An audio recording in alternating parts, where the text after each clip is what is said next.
Welcome to அபிஸ் class room. இந்த வீடியோவில் என்ன பார்க்க போகிறோன்னா என்எம்எம்எஸ் மாணவர்களுக்கான மிஷன் 500 மேட்டில் மார்க் டெஸ்ட் 1ல் 51 கொஸ்டின்லேருந்து பார்க்க போகிறோம். 51 கீழ்கண்ட சமன்பாட்டில் எந்த இரு குறிகளை மாற்றியமைத்தால் சமன்பாடு சரியானதாக அமையும் அப்படின்னு கொடுத்துருக்காங்க. 9 + 5 / 4 into 3 minus 6 is equal to 12 அப்படிங்கிறது ஏதாவது ரெண்டு குறிகளை மட்டும் மாற்றி அமைத்தா தான் கரெக்டாக வரும். எது ரெண்டு அப்படின்னு சொல்லிட்டு 4 ஆப்ஷன் கொடுத்துருக்காங்க. சரி, இப்போ அதை எழுதியிருக்கோம். 9 + 5 / 4 into 3 - 6ன்னு எழுதிட்டேன். இப்போது இதில் பார்த்தாலே உனக்கு தெரியும் 5 / 4 அப்படிங்கிறது முழு எண்ணா வராதில்ல, அதை கேன்சலும் பண்ண முடியாது. அதனால இந்த டிவைடை தான் மாற்றணும். டிவைடையும் எதையும் மாற்றலாம் அப்படிங்கும்போது இந்த மைனஸ் அது ரெண்டும் மாற்றி பார்க்கும்போது 3 / 6 அப்படின்னா இதை வந்து என்ன பண்ணலாம், கேன்சல் பண்ண முடியும் இல்லையா. 3/6 அப்படின்னு போட்டு கேன்சல் பண்ணால் 1 3 3 ஈர் 3 6 போடலாம். சரி, அதுதானே ஃபர்ஸ்ட் செய்யணும். போர்ட் மாஸில் ஃபர்ஸ்ட் என்ன செய்யணும், டிவிஷன் வகுத்தல் தான் ஃபர்ஸ்ட் செய்யணும். அதுதான் பண்ணியிருக்கோம். அடுத்தது எது செய்யணும், மல்டிபிகேஷன் பெருக்கல் செய்யணும்.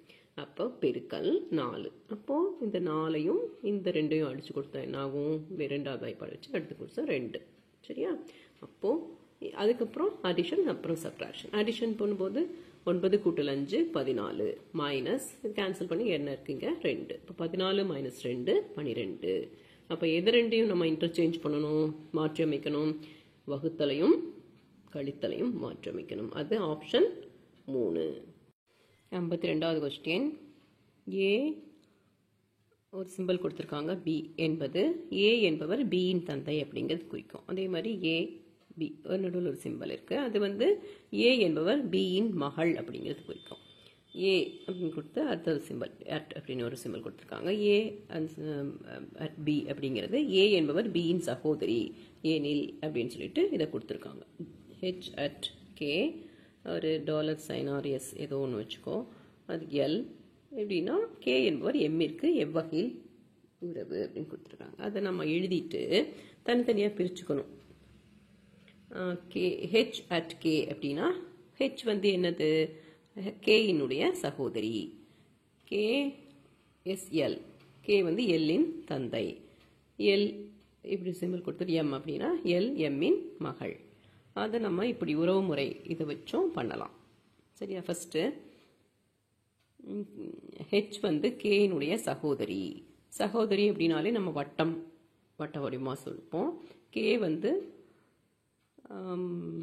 ஆண் அப்படிங்கிறனால, கே வந்து எல்லின் தந்தைன்னு இருக்கனால ஆண் அப்படிங்கிறனால நம்ம சதுரம் போட்டிருக்கோம். சகோதரி அப்படிங்கிறதுக்கு ஒரு கோடு போடுவோம். சரி, அடுத்தது எல் வந்து எம்மின் மகள். எல் வந்து எம்மினுடைய மகள், எம் அப்படிங்கிறது. அப்போ இந்த கேக்கும் எம்முக்கும் என்ன உறவு அப்படிங்கும்போது என்னவா இருக்க முடியும், கே வந்து எம்மினுடைய கணவர். கணவர் அப்படிங்கும்போது நம்ம 2 கோடு போடுவோம். கே எம்மின் கணவர், ஃபர்ஸ்ட் ஆப்ஷன். அதுதான் ஆன்சரா இருக்கு. ஓகே, அடுத்தது 53வது கொஸ்டின். லதா என்பவர் பரத்தின் மனைவி. மோகன் என்பவர் லதாவின் மகன் ஆவார். அக்ஷய் என்பவர் பரத்தின் சகோதரர் மற்றும் பிரேமின் தந்தை ஆவார். ஏனில் பிரேமிற்கு மோகன் எவ்வகையில் உறவு. சரியா, லதா அப்படிங்கிறவர் பரத்தினுடைய மனைவி அப்படின்னு போட்டுட்டு அந்த 2 இது போட்டுட்டோம். லதா வந்து பெண் பால் அப்படிங்கிறனால வட்டம் கொடுத்துருக்கோம். பரத்தான் அப்படிங்கிறனால சதுரம் கொடுத்துருக்கோம். மனைவி அப்படிங்கிறனால 2 கோடு கொடுத்துருக்கோம். அடுத்தது அக்ஷய் வந்து பரத்தின் சகோதரனால ஒரு கோடு கொடுத்துருக்கோம். அதே மாதிரி வட்டம், ஆண் அப்படிங்கிறனால சதுரம் கொடுத்துருக்கோம். அடுத்தது பிரேமனுடைய அச்சை வந்து தந்தை அப்படிங்கிறனால அதுக்கு ஏரோ மார்க் கொடுத்துட்டு பிரேம் கொடுத்துட்டோம். அப்போது மோகனும் பிரேமும் என்ன உறவு அப்படின்னு, பிரேமிற்கு மோகன் எவ்வகையில் உறவு அப்படிங்கும்போது ஈஸியாக சொல்லிடலாம் இல்லையா, தந்தையின் சகோதரனுடைய மகன். ஓகேயா, தந்தையினுடைய சகோதரனுடைய மகன் தான் மோகன். ஈஸியாக சொல்லிடலாம், செகண்ட் ஆப்ஷன். சரி, நெக்ஸ்ட் 54வது கொஸ்டின். தென்கிழக்கு என்பது வடக்கு எனவும் வடகிழக்கு என்பது மேற்கு எனவும் தென்மேற்கு என்பது கிழக்கு எனவும் அழைக்கப்பட்டால் மேற்கு என்று அழைக்கப்படும் விதம் யாது அப்படின்னு சொல்லி கொடுத்துருக்காங்க.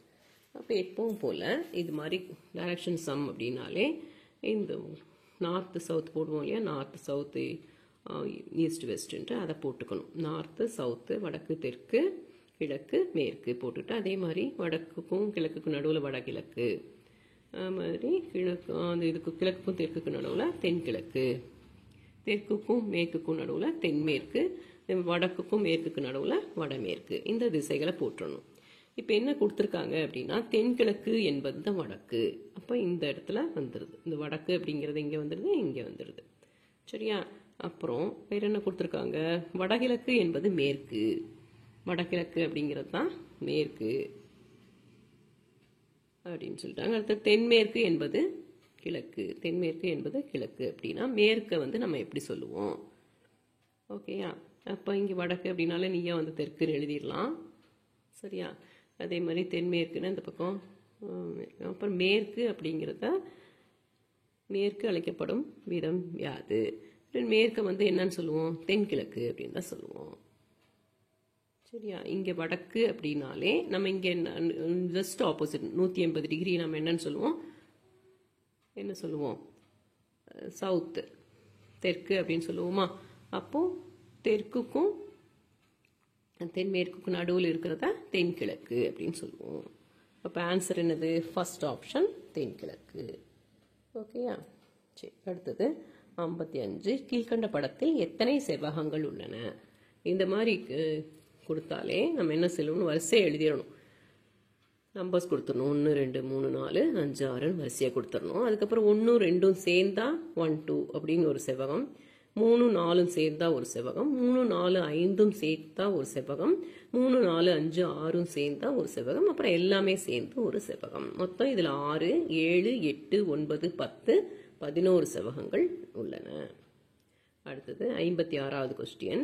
ஒரு கடிகாரத்தில் நேரமானது 5:45 என காட்டுகிறது எனில் கண்ணாடி பிம்பத்தில் காட்டும் நேரம். இப்போ இப்படி இருக்கு. இப்படி போட்டாலே நமக்கு கண்ணாடி இருக்கு அப்படிங்கிறது அர்த்தம். அதுதான் சிம்பிள்லாம் இப்படி கொடுத்துருக்கேன். 5:45. அப்போ பிம்பத்தில் எப்படி தெரியும்? இடது வலது மாறி தெரியுமா? அப்போ இந்த முள், சின்ன முள் அப்படியே தான் இருக்கும். ஆனால் பெரிய முள்ளானது அந்த சைடு காட்டும். அப்போ எப்படி இருக்கு இதை பார்க்கறதுக்கு? 6.25 6.15 மூணாவது ஆப்ஷன். இப்போ 56வது கொஸ்டினுக்கு ஆன்சர் என்னது? 6.25 மூணாவது ஆப்ஷன். அடுத்தது 57. ரிஷி கிழக்கு திசையை நோக்கி உள்ள கதவிலிருந்து 3 கிலோமீட்டர் நேராக நடந்து சென்று தனது இடதுபுறம் 2 கிலோமீட்டர் தூரம் சென்று பின்னர் தனது இடதுபுறம் 5 கிலோமீட்டர் தூரம் நடக்கிறார். பின்னர் மீண்டும் தனது இடதுபுறம் திரும்பி 2 கிலோமீட்டர் தூரம் நடக்கிறார். தற்போது அவர் தனது வீட்டிலிருந்து எவ்வளவு தொலைவில் உள்ளார்?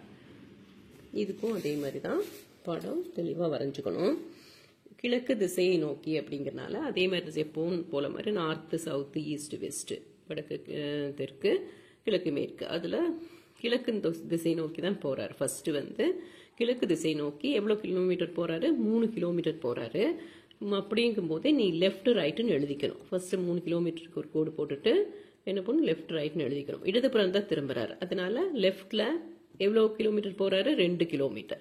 2 கிலோமீட்டருக்கு அது மாதிரி சும்மா ஒரு கோடு போட்டுட்டு அது 2 கிலோமீட்டர் எழுதிட்டு அங்கேயும் லெஃப்ட் ரைட்னு எழுதிக்கணும். மறுபடியும் இடதுபுறம் திரும்பணும். இடதுபுறம் திரும்பி எவ்வளோ கிலோமீட்டர் நடக்கிறாரு? 5 கிலோமீட்டர் நடக்கிறார். 5 கிலோமீட்டர் நடந்ததையும் மறுபடியும் இடதுபுறம் திரும்பி எல்லாரும் போட்டுக்கணும். இடதுபுறம் திரும்பி எவ்வளோ கிலோமீட்டர் வர்றாரு? 2 கிலோமீட்டர் வர்றாரு. அப்போ இதுதான் அவர் வீடு தொடங்கின இடம். இது வந்து இங்கே இருக்கார். அப்போ இந்த வீட்டுக்கும் அந்த இடத்துக்கும் அவர் இருக்கிற இடத்துக்கும் எவ்வளவு தொலைவு அப்படின்னு கேட்கும்போது இது முழுவதும் 5 கிலோமீட்டர் அப்படின்னா இங்கே 3 கிலோமீட்டர். இப்போ இங்கே என்ன இருக்கும்? 2 கிலோமீட்டர் அப்படிங்கிறது தான் ஆன்சராக இருக்குது. இந்த கொஸ்டினுக்கு 57வது கொஸ்டினுக்கு 2 கிலோமீட்டர் அப்படிங்கிறது தான் ஆன்சர். அடுத்தது 58வது கொஸ்டின். சின்ன ஒரு வங்கியில் உள்ள வரிசையிலிருந்து கடைசியிலிருந்து 17ஆவதாகவும் முதலிலிருந்து 6வது இடத்திலும் நின்று கொண்டுள்ளனர். அவ்வரிசையில் நின்று கொண்டிருக்கும் நபர்களின் எண்ணிக்கை. மொத்த நபர்களின் இங்கே மொத்தம் இல்லை அப்படின்னாலும் டோட்டல் நம்பர் தான் கேட்குறாங்க. டோட்டல் நம்பர் அப்படின்னாலே கடைசியில் அப்படின்னு சொன்னாலும் சரி, இடது அப்படின்னு சொன்னாலும் சரி, ஒரே மாதிரி தான் நீ வச்சுக்கணும். இது கடைசி முதல்னு கொடுத்துருக்காங்க, இல்லைன்னா இடது வலதுன்னு கொடுத்துருந்தாலும் நம்ம எப்படி வச்சுக்கலாம். அதனால ஒரே மாதிரியே வச்சுக்கோ. L+R ரெண்டையும் கூட்டி 2 நம்பரையும் கூட்டி -1னா அந்த டோட்டல் நம்பர் கிடைச்சிரும். இங்க 17 கொடுத்துருக்காங்க, கடைசியிலிருந்து முதலாவதாக இருந்து 6ன்னு கொடுத்துருக்காங்க. அப்ப இது ரெண்டையும் கூட்டி -1 அப்படிங்கும் போது 23 - 1 22, 4வது ஆப்ஷன். இதுதான் ஆன்சர். அடுத்தது 59வது கொஸ்டின்.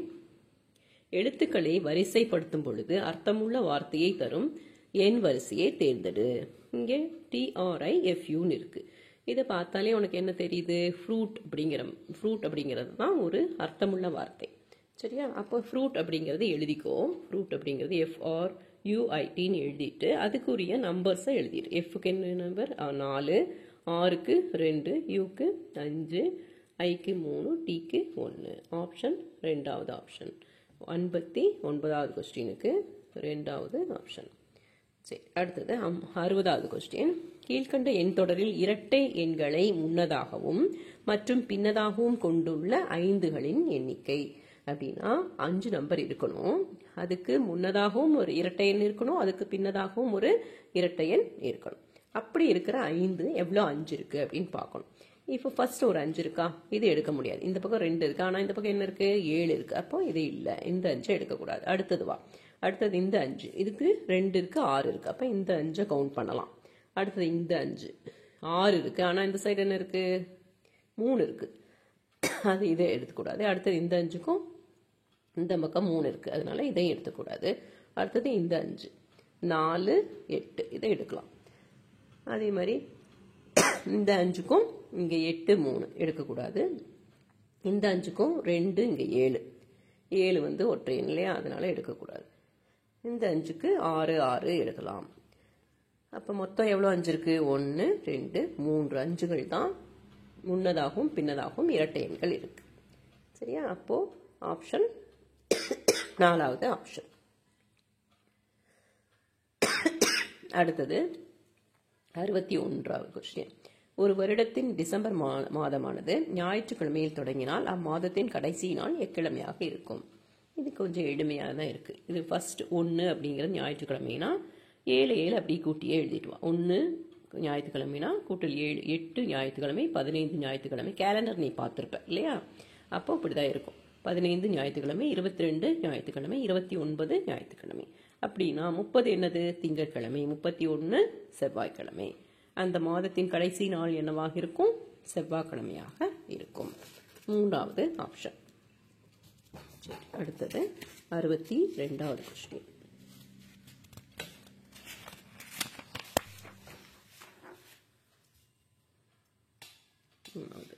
அடுத்து 62வது கொஸ்டின்.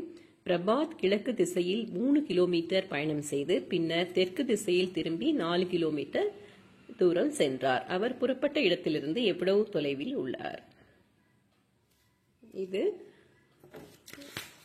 எந்த இது யூஸ் பண்ணியிருக்காங்க அப்படின்னா, கிழக்கு திசையில 3 கிலோமீட்டர் போறாரு, அதுக்கப்புறம் தெற்கு திசையில 4 கிலோமீட்டர் போறாரு. ஓகேயா?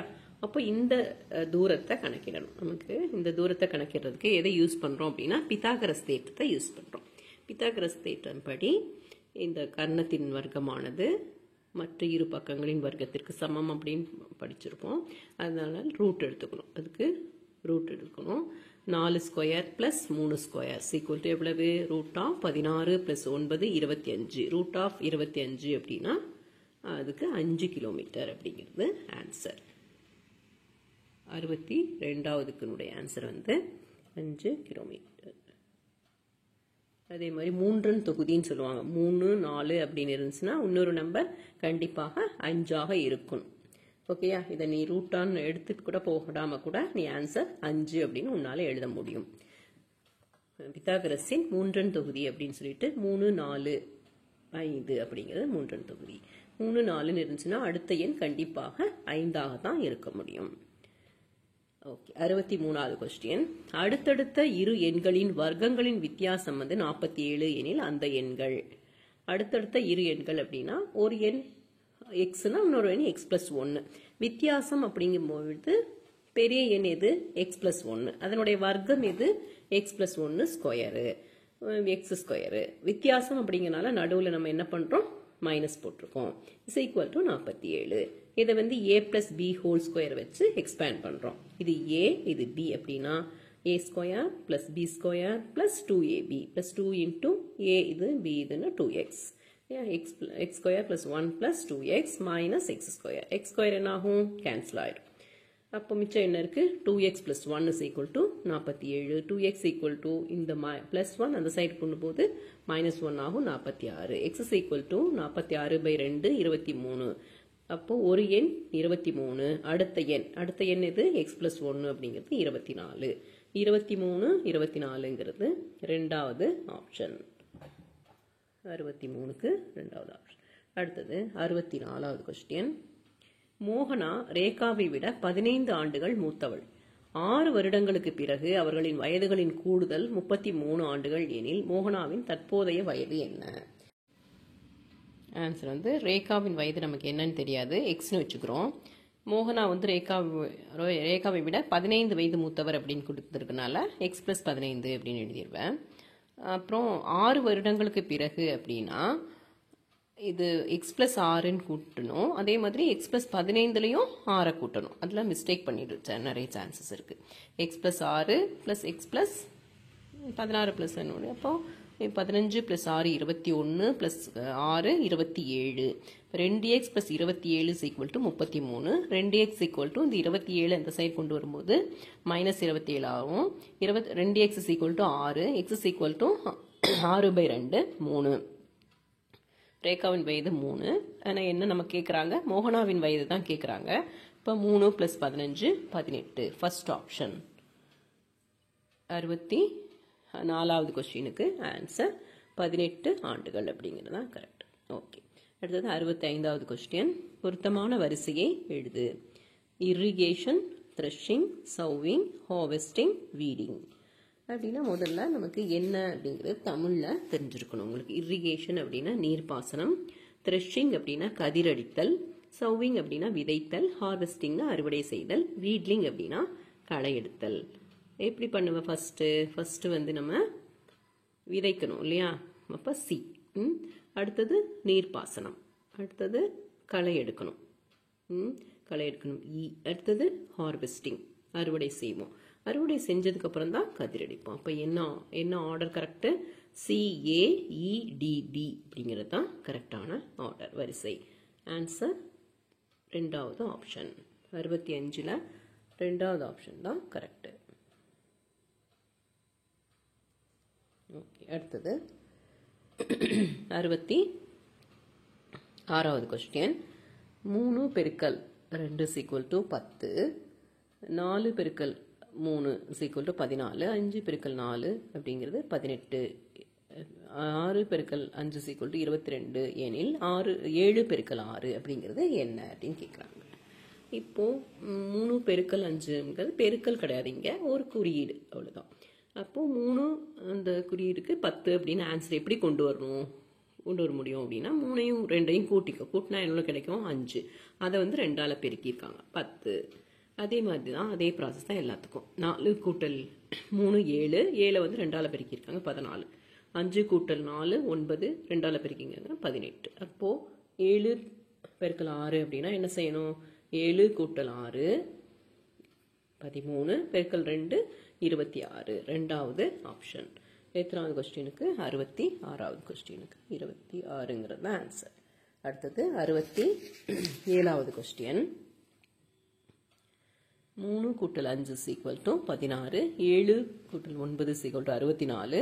10 கூட்டல் 12 is equal to 121 எனில் 16 கூட்டல் 3 அப்படிங்கிறது என்ன அப்படின்னு கேட்குறாங்க.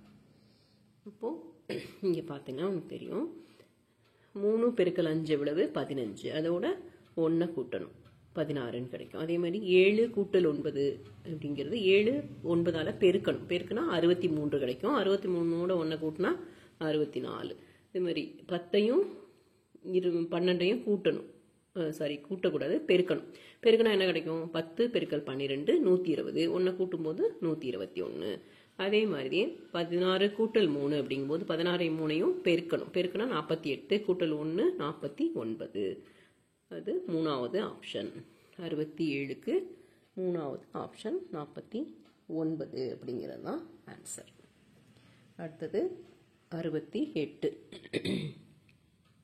அதே மாதிரி 18 பெருக்கல் 16 32, 42 பெருக்கல் 32 32, எனில் 53 பெருக்கல் 13 மதிப்பு என்ன அப்படின்னா நம்ம எப்படி யோசிக்கணும், இந்த மாதிரி எப்படி கொண்டு வர்றது அப்படின்னா 18 பெருக்கல் 16 அப்படின்னா சம்மந்தமே இல்லாமல் 32ன்னு இருக்குது. அப்போ என்ன தான் பண்ணியிருப்பாங்க அப்படின்னா பெருக்கலோ கூட்டலோ அது மாதிரி பண்ணால் வராது. உனக்கு என்ன செய்யலாம் அப்படின்னா இந்த இலக்கங்களை எல்லாத்தையும் கூட்டுறாங்க. 1 கூட்டல் 8 கூட்டல் 1 கூட்டல் 6. அப்போ எல்லாத்தையும் கூட்டணும். 8 1 கூட்டல் 8 9 கூட்டல் 10 10 கூட்டல் 6 16. அந்த 16லையும் அந்த 16 வந்து என்ன பண்ணியிருக்காங்கன்னா 2ஆல் பெருக்கிக்காங்க 32. அதே மாதிரி இங்கே 4 கூட்டல் 2 6 6 கூட்டல் 3 9 9 கூட்டல் 7 16. அதையும் 2ஆல் பெருக்கியிருக்காங்க 32. அது மாதிரி 53 பெருக்கல் 13 அப்படிங்கும்போது 5 கூட்டல் 3 கூட்டல் 1 + 3. இப்போ 8 9 கூட்டல் 3 12 12 2ஆல் பெருக்கினா 24. அது 1வது ஆப்ஷன். 68வது கொஸ்டினுக்கு 1வது ஆப்ஷன் 24. அடுத்தது 69வது கொஸ்டின். ஆதித்யா சிவாவை விட உயரமானவர். அமல்ராஜ் ஆதித்யா அளவிற்கு உயரமில்லை, ஆனால் தியாகுவை விட உயரமானவர். சிவா அமல்ராஜ் அளவிற்கு உயரமில்லை, ஆனால் தியாகுவை விட உயரமானவர். எனில் மிக உயரமானவர் யார் அப்படின்னு கேட்கும் பொழுது ஃபர்ஸ்ட் என்னது, ஆதித்யா சிவாவை விட உயரமானவர் அப்படிங்கும்போது ஆதித்யா எழுதிக்கணும், சிவாவும் போட்டுக்கணும். ஓகேயா. அடுத்த ஆப்ஷன் போகணும். தியாகுவை விட யார் உயரமானவர்? ஆதித்யா உயரமானவர்னு சொல்லிட்டாங்க இல்லையா. ஆதித்யா சிவாவை விட உயரமானவர். அமல்ராஜ் ஆதித்யா அளவிற்கு உயரம் இல்லை அப்படின்னா ஆதித்யாவுக்கும் சிவாவுக்கும் நடுவில் தான் வரையணும். ஆதித்யாவுக்கு அப்புறம் வரையக்கூடாது. அமல்ராஜுங்கிறது சிவாவை விட உயரம், ஆனால் ஆதித்யாவிற்கு உயரம் இல்லை அப்படிங்கும்போது அது இந்த ரெண்டுக்கும் நடுவில் அமல்ராஜ் வரைஞ்சிக்கணும். நெக்ஸ்ட்டு சிவா அமல்ராஜ் அளவிற்கு உயரம் இல்லை, ஆனால் தியாகுவை விட உயரமானவர். அப்போ தியாகுவை விட உயரமானவர் நடுவில். அப்போது இந்த ஆர்டர் தான் கரெக்டு. இதில் யார் உயரமானவர்? யார்? ஆதித்யா தான் உயரமானவர். சிம்பிளான ஒரு கொஸ்டினாக இருக்குது. First option Aditya. சரி, அடுத்தது 70வது கொஸ்டின். ஒரு குடும்பத்தில் உள்ளவர்கள் குழு புகைப்படம் எடுக்கும் பொழுது தந்தையானவர் மகனின் இடதுபுறத்திலும் தாத்தாவிற்கு வலதுபுறத்திலும் உள்ளார். தாயானவர் தாத்தாவின் உடனடி வலதுபுறத்தில் உள்ளார். எனில் இடதுபுறத்திலிருந்து இரண்டாவதாக இடத்தில் உள்ளவர் யார்? இதுல தந்தை அப்படிங்கிறவர் மகனுடைய இடதுபுறத்தில் இருக்காரு, தாத்தாவினுடைய வலதுபுறத்தில் இருக்காரு. அப்படிங்கும்போது இப்படிதான் போடுவேன். அப்புறம் என்ன கொடுத்துருக்காங்கன்னா தாய் தாத்தாவினுடைய உடனடி வலதுபுறத்தில் இருக்காங்க அப்படிங்கிறதுனால இங்க வரணும் ஆக்சுவலா. அப்ப என்ன கேட்குறாங்க? இடதுபுறத்திலிருந்து இரண்டாவது இடத்தில், இடதுபுறத்திலிருந்து இரண்டாவது இடம் யார் இருக்காங்க? தாய். அப்போ 4வது ஆப்ஷன் தாய் அப்படிங்கிறது ஆன்சர் வரும். நெக்ஸ்ட் 71வது கொஸ்டின். ஒரு சிறுவன் தனது சகோதரிகளின் எண்ணிக்கையானது தனது சகோதரர்களின் எண்ணிக்கையை போன்று 2 மடங்கு உள்ளதாக கூறினான். அவனின் சகோதரி அவளுடைய சகோதரர்களும் சகோதரிகளும் சம எண்ணிக்கையில் உள்ளதாக கூறினார். எனில் அங்கு எத்தனை சகோதரர்கள் மற்றும் சகோதரிகள் உள்ளனர்? ஓகேயா. இப்போ சிறுவன் சகோதரிகளின் எண்ணிக்கை 2 × சகோதரர்கள் எண்ணிக்கைன்னு சொல்றாரு இல்லையா. அப்போ இந்த ஆப்ஷனை பார்த்துக்கணும். 2 சகோதரர்களும் 2 சகோதரிகளும் எடுத்துக்கோம். அப்போ சகோதரர்கள் எண்ணிக்கையில 2ன்னு போட்டுடுறேன். ஆனா சகோதரர்களின் எண்ணிக்கையில இவனை கழிச்சுக்கணும் இல்லையா. அப்போ அதனால 2 - 1 அப்படின்னு போட்டீங்கன்னா 2 = 2 அப்படிங்கிறது கரெக்டா இருக்கும். அதனால ஃபர்ஸ்ட் ஆப்ஷன் தான் கரெக்ட். சரியா. அவனை பொறுத்த வரைக்கும் அவனுடைய சகோதரர்களை அவனை விட்டுட்டு தான் சொல்லணும். அதனால 2 - 1ன்னு தான் எழுதணும். சரியா. அப்போதான் அவனுக்கு டேலி ஆகும். அதனால 2 = 2 அப்படின்னு கிடைக்கும் ஆன்சர். அப்போ எது கரெக்ட்? 2 சகோதரர்கள் மற்றும் 2 சகோதரிகள் அப்படிங்கிறது தான் கரெக்ட். இப்போ 71வது கொஸ்டின் பார்த்துட்டோம். சரி, அடுத்தது படம் அப்படிங்கிறதுனால அதெல்லாம் கொஞ்சம் ஈஸியாக இருக்கும். அடுத்தது இனி 80வது கொஸ்டின். இப்போது இதில் எது வித்தியாசமாக இருக்குது அப்படின்னு கேட்குறாங்க. இதில் ஏபிசிடின்னு இருக்குது. இந்த சிம்பிள் எல்லாம் கொடுத்துருக்காங்க. பெருக்கல், வகுத்தல், கூட்டல், கழித்தல் அப்படின்னு சொல்லிட்டு. அடுத்தது என்ன ஆகும்? இந்த பெருக்கல் இங்கே போகுது. சரியா? அதே மாதிரி வகுத்தல் இங்கே நகருது, ஒவ்வொரு இடம் இப்படி நகர்ந்து வருது. நெக்ஸ்ட்டு அதே மாதிரி இந்த கூட்டல் அப்படிங்கிறது, சரி இந்த பெருக்கல் அப்படிங்கிறது இங்கே போயிடுது. இந்த பெருக்கல் அப்படிங்கிறது இங்கே போயிடுது, இந்த கழித்தல் இங்கே வந்துடுது. அப்போ நெக்ஸ்ட் வந்து என்ன ஆகணும்? நெக்ஸ்ட் வந்து கழித்தல் தானே இங்கே வரணும். அப்போ இதுதான் வந்து டி அப்படிங்கிறது வரலை இல்லையா? இந்த கழித்தல் இங்கே வரணும் இல்லையா? அதுக்கு பதிலாக என்ன கொடுத்துருக்காங்க? இங்கே வகுத்தலை கொடுத்துருக்காங்க. அப்போது இதுதான் தவறானது.